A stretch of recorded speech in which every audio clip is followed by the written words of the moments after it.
नमस्कार दोस्तों, वार्ता चैनल में आप सभी का स्वागत है।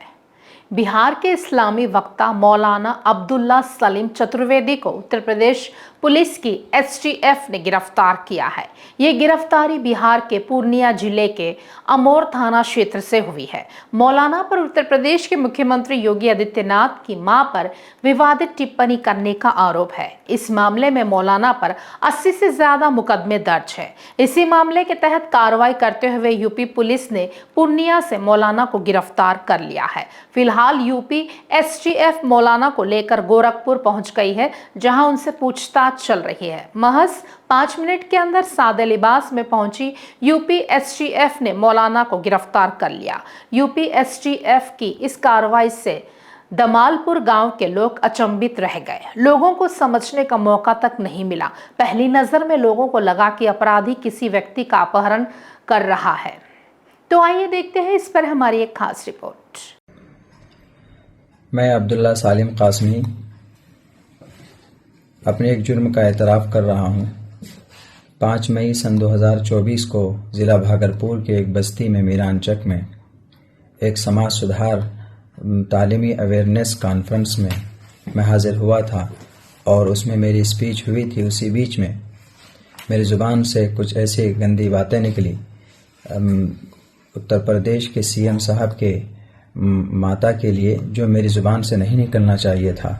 मैं अपनी इस गलती का बिल्कुल हाथ जोड़कर अपना एतराफ़ करता हूं और अपनी इस माफ़ी मांगता हूं कि आइंदा से ये गलती मुझसे नहीं होगी। और मैं ये पैगाम तमाम साथियों को देना चाहता हूं, देशवासियों को, कि अपनी स्पीच में, अपनी तकरीरों में ऐसी बात न कहें कि जिससे किसी व्यक्ति की या किसी धर्म की किसी को तकलीफ़ पहुँचे और फिर आपसी माहौल बिगड़े। तो अपने इस जुर्म का मैं दिल की उससे माफ़ी का तलबगार हूँ कि मुझसे आइंदा कभी ये गलती नहीं होगी। और मैं खुसूसन उत्तर प्रदेश के सीएम साहब से भी माफ़ी का तलबगार हूँ कि मेरी ज़ात से कोई तकलीफ़ पहुँची है तो हमें माफ़ फरमा दें। गिरफ्तारी के दौरान स्थानीय स्तर पर भ्रम की स्थिति बन गई। प्रत्यक्षदर्शियों के अनुसार सिविल ड्रेस में पहुंचे कुछ लोगों ने मौलाना को अचानक अपने साथ ले लिया।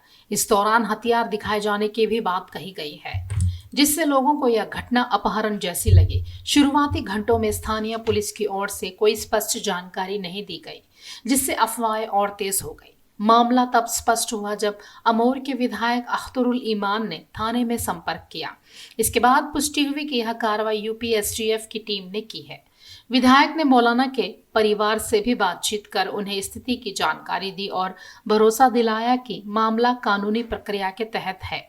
उन्होंने यह भी बताया है कि कानून पर उनको भरोसा है। विधायक का बयान सामने आने के बाद किडनैपिंग की आशंका खत्म हुई।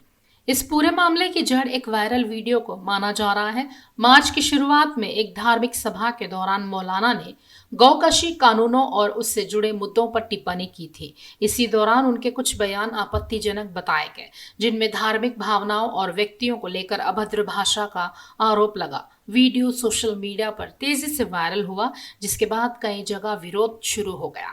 विवादित बयान के बाद उत्तर प्रदेश के कई जिलों में मौलाना के खिलाफ केस दर्ज किए गए।